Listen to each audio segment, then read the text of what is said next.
पाठ 14 5 वर्ष का बूढ़ा। एक राजा था, वह अपनी प्रजा से बहुत प्यार करता था। वह प्रजा का हाल जानने के लिए साधारण वेशभूषा में घोड़े पर सवार होकर अकेले निकल पड़ता था। एक दिन वह जा रहा था, तभी रास्ते में उसे एक बूढ़ा आदमी दिखाई दिया। उसके बाल सफेद थे। राजा ने देखा कि वह रास्ते में कूड़े कचरे को हटा रहा है।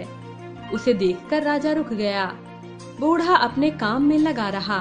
राजा ने पूछा, महाराज, आपकी उम्र क्या होगी?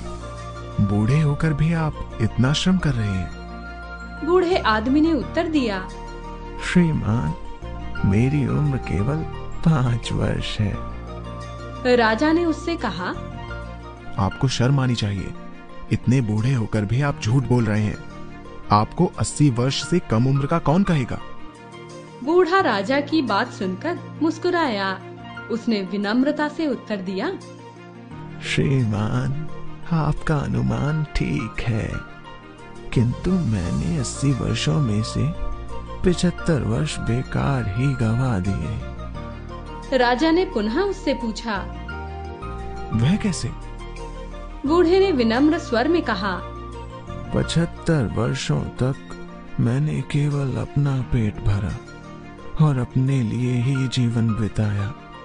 मैंने किसी गरीब या जरूरतमंद की कोई सहायता नहीं की। मैंने समाज की सेवा का कोई भी कार्य नहीं किया। श्रीमान, मैं पिछले 5 वर्षों से ही जीवन का उद्देश्य समझ पाया हूँ।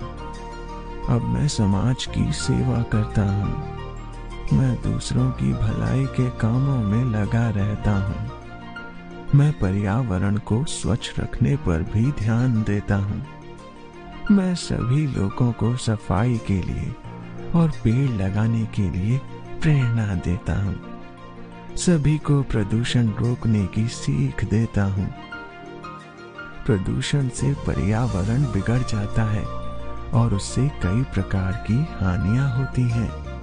श्रीमान, इसलिए मैं अपनी सच्ची उम्र 5 वर्ष बताता हूँ। बाकी 75 वर्ष तो यूं ही चले गए। बूढ़े की बात सुनकर राजा ने अपना परिचय देकर उसकी प्रशंसा की। बच्चों, मनुष्य का जीवन अनमोल होता है।